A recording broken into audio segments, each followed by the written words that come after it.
किसी बात पर पत्नी से चिकचिक हो गई। मैं बड़बड़ाते हुए घर से बाहर निकला। सोचा कभी इस लड़ाकू औरत से बात नहीं करूँगा। पता नहीं समझती क्या है खुद को। जब देखो झगड़ा, सुकून से रहने नहीं देती। नज़दीक के चाय के स्टॉल पर पहुंचकर चाय ऑर्डर की और सामने रखे स्टूल पर बैठ गया। तभी पीछे से एक आवाज़ सुनाई दी, इतनी सर्दी में घर से बाहर चाय पी रहे हो? गर्दन घुमाकर देखा तो पीछे के स्टूल पर बैठे एक बुजुर्ग थे। आप भी तो इतनी सर्दी और इस उम्र में बाहर हैं बाबा।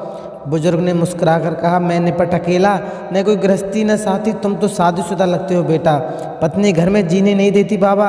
हर समय चिक चिक बाहर न भटकूँ तो क्या करूं?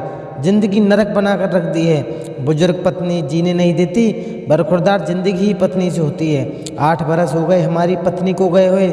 जब जिंदा थी कभी कद्र नहीं की, आज कमबख्त चली गई तो भलाई नहीं जाती। घर काटने को दौड़ता है, बच्चे अपने अपने काम में मस्त।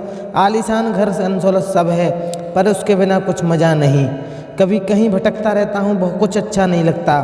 उसके जाने के बाद पता चला वह धड़कन थी मेरे जीवन की ही नहीं, मेरे घर की भी। सब बेजान हो गया है। लेकिन तुम तो समझदार हो बेटा, जाओ अपनी ज़िंदगी खुशी से जी लो, वरना बाद में पछताते रहोगे मेरी तरह। बुजुर्ग की आंखों में दर्द और आंसुओं का समंदर भी।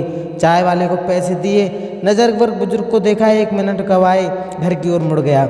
उसे दूर से ही देख लिया। डबडबाई आंखों से निहार रही पत्नी चिंतित दरवाजे पर खड़ी थी। कहाँ चले गए थे? जैकेट भी नहीं पहना, ठंड लग जाएगी। तुम भी तो बिना स्वेटर के दरवाजे पर खड़ी हो। कुछ यूं दोनों ने आंखों से एक दूसरे को प्यार को पढ़ लिया था।